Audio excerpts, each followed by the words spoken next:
Coach, did they douse you with water for with the celebrations that way? Yeah, I was soaked. They got me pretty good. I think our AD set me up because he gave me a big hug in the hallway, and right when I walked in, it was so. Sorry for being a little bit late up here. I'll be quicker moving forward. What is it? I mean, it's the obvious question, but what does it mean to you just to be a head coach now and winning your first game? Looked like we were really like just savoring the moments down the stretch. We're still pulling Quante aside, coaching them up, giving guys a high five, like really just enjoying everything in those final seconds. Yeah, you know, obviously culture is a word you hear a lot in college basketball. But, you know, we're going to play for 40 minutes, and you know we're going to teach for 40 minutes. You know, we're not big yellers and screamers. We really believe in teaching. But it's great. It's a great experience. Happy to get the first one out of the way. But it's special to me because my family got to be a big part of it. Having about 50 people in the stands, my wife and daughter, like that's something really special. Having my parents and my brother and his family, and then a lot of people that have supported me since I was a student manager. So to see them come just watch me as a student manager, to come to this first game, just grateful for that. And it's awesome to be back in the city. Coach, you and Zion shared a cool moment as he was checking out of the game. Could you describe your relationship with him? I love Zion. He just comes into our office. I can't really explain it. Even today, we were like having a little meeting, and he just pops in. I got to understand he's a freshman. He didn't know what shoot-around was. So he was over in the practice facility next door, and we're getting ready to start over here. He thought shoot-around was in the practice facility. So we were like, wait, what is he doing? And he rushed over here, and we said, hey, take a deep breath. It's okay. We're not going to start without you. But I think, you know, he's a guy that wanted to be here, right? And you're going to hear me say this a lot, but he wanted to be at Temple. He knows how great the academics are. He wanted to be a part of this and stay a part of it. So he's come in, he's asked a lot of questions, which I love. He's watched film with our assistants who do an amazing job. You know, Chris Clark, Bobby Jordan, Michael Huger, just do an amazing job with it. And he's just a fun guy you want to be around. You know, he likes to dance.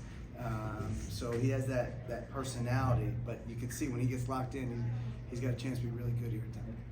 Adam, do these guys, you know, your guys do certain things better than you even thought they might do?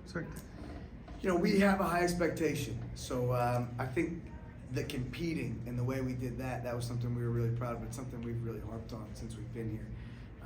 I thought our togetherness was really good.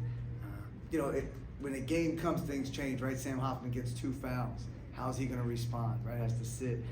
You see Shane Desoni, a guy who hasn't played a ton, come in the game and really take advantage of that opportunity. So I was just really proud of how we stayed connected, how we stayed together, and for 40 minutes today.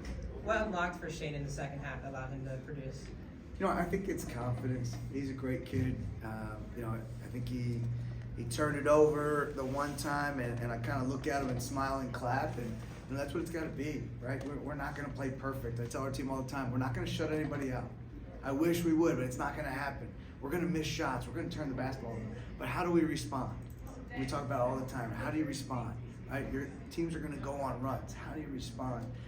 And I just was so happy for him. He's a guy who has worked really hard. He got to the foul line. He did some really great things, and that leadership has been great for us.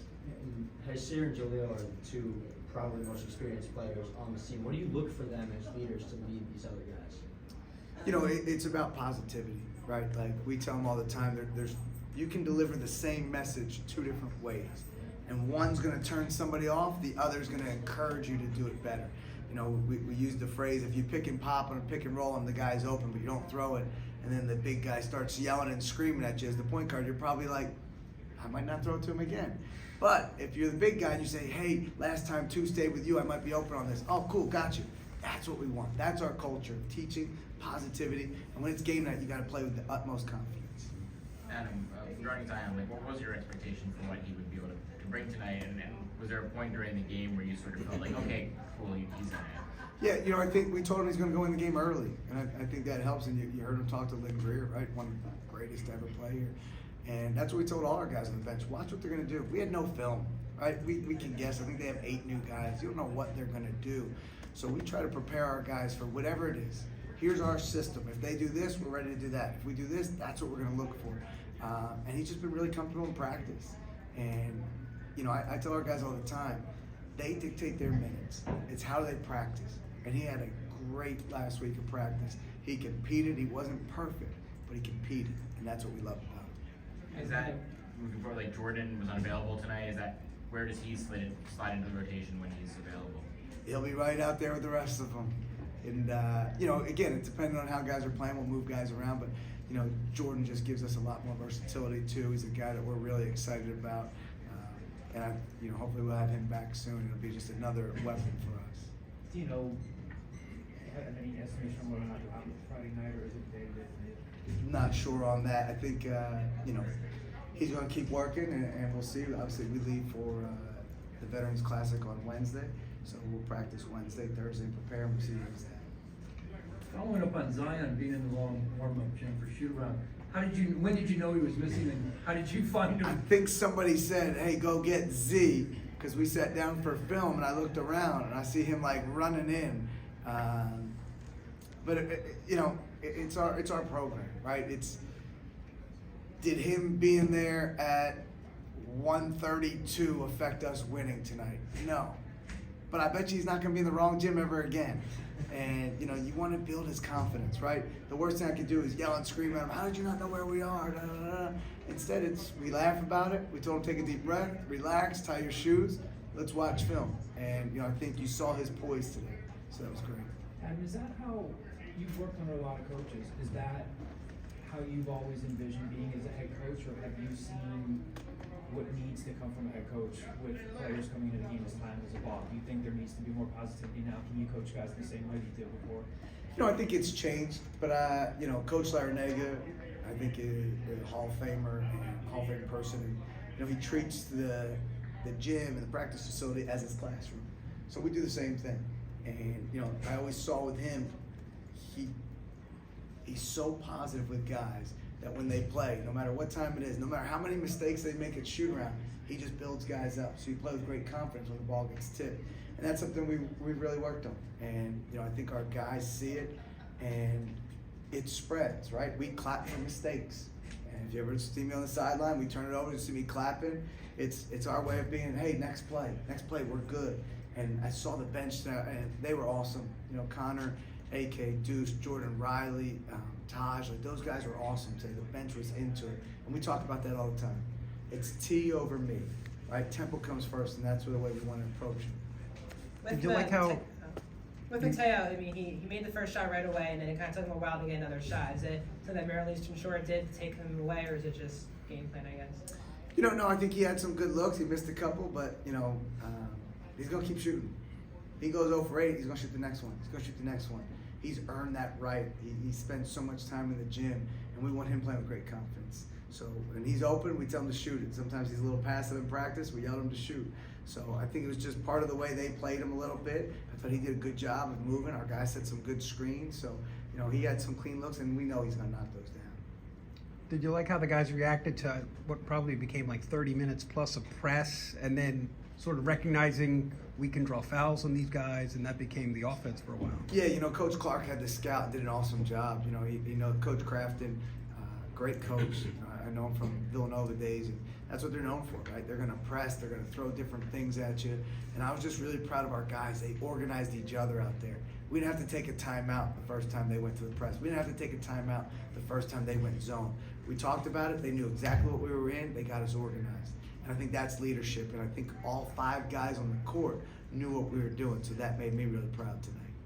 Coach, you guys had a 7-minute scoring drought in the first half, but your defense was really able to keep them at bay. How important was your defensive performance today? I mean, it's got to be our identity. That's something that we talk about all the time. We've got to defend. We've got to give effort. And when you're tired, put a fist up, a good job. The next guy's going to come right in. You saw tonight, our bench is good. So they're going to come right in and give that same effort. When they're tired, boom, bring somebody else back in. But we're going to play maximum effort all the time. And I think we saw that on the defensive end. I think a little bit in the second half. A couple guys probably looked a little winded and a little spurt. But our activity was really good, and I think that showed in that first half. Did it mean for you anything to play in this doubleheader with the women's team today? Oh, it's awesome. Yeah. I can't yell because of my voice, but I mean, Coach Rich is awesome, right? I got to watch the first quarter, and I was just excited for her. She's got a full roster. Her girls are working so hard. Her energy, her passion. Like again, she's someone that wants to be here at Temple, and it sees in her coaching and her whole staff. I was glad that she got it going, and I was glad that we, the scoreboard could hit 100. I didn't even know if it could, so I was glad to see that earlier today.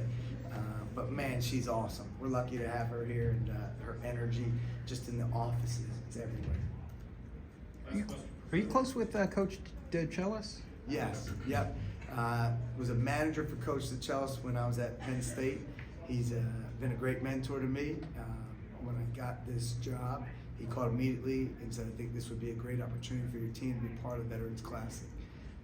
So I'm excited to take part in it. There's been some great programs that have played in it. There's some great things that we get to do the day before a game that's unique, which is another way for our team to come together. And I'm excited to see Coach D and hopefully see his wife. And again, we probably won't talk this week prior to it, but after the game, we'll catch up. Thanks, Coach. Thank you guys. Thank you.